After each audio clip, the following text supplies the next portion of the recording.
నా అందం ఎవరు చూడలా, నన్ను ఎవరు పలకరించలా, ఈ బట్టలు బాగున్నాయని ఎవరు ఎవరు ఎవరు జీవితం అంతా ఎవరి కోసమో బతుకుతాం మనం, మన కోసం మనం బతకం. అప్పటి వరకు మనకు ఆధ్యాత్మికత అర్థం కాదు. నువ్వు కట్టుకున్న చీర నీకు బాగుండాలి, ఇంకోళ్ళు మెచ్చుకోవడం ఎందుకు పని లేక. అద్దం ముందు నిలబడి చూసుకో, వెళ్ళిపో అక్కడి నుంచి. మహా అయితే మీ ఆయన అడుగు, ఇంకెవరిని అడగ. అబ్బే ఆయన తప్ప అందరినీ అడుగుతారు.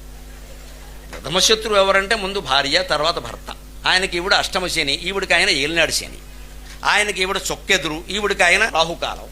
ఇదే మన కాపురం. మొదటి శత్రువు ఎవరంటే భర్త, మొదటి శత్రువు ఎవరంటే భార్య. వారు తప్ప అందరూ నచ్చుతారు మనకి జీవితం. అంతా గొప్ప వాళ్ళ ఇంట్లో వాళ్ళ తప్ప. ఇంకా సుఖం ఎక్కడ ఉంటుందో, మళ్ళీ వచ్చి వీడితో కాపురం చేయక తప్పదు కదా, ఏడిపో ఉంటుంది. అదే అమ్మవారు అయితే ఎంత అందంగా ఉన్నా సరే ఎవరైనా నువ్వోడే బోడే శివుడు ఏడి అని అడుగుతుంది ఆవిడ.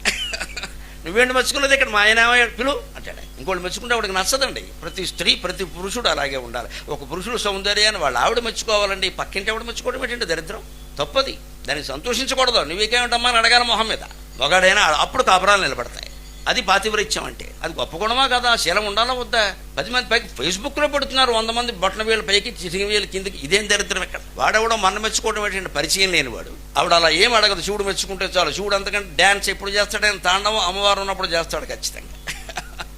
ఆయన తాండవం మొదలెట్టగానే మా ఆవిడుందా లేదా అని అడుగుతాడు. ఆయన ఉంటే చేస్తాడు, లేదా మానేస్తాడు. నాకు మిగిలిన వాళ్ళు అక్కలేదు పో అంటాడు. అంటే ప్రకృతి కోసం పురుషుడు, పురుషుడు కోసం ప్రకృతి. తత్వం అది అర్థం చేసుకోవాలి.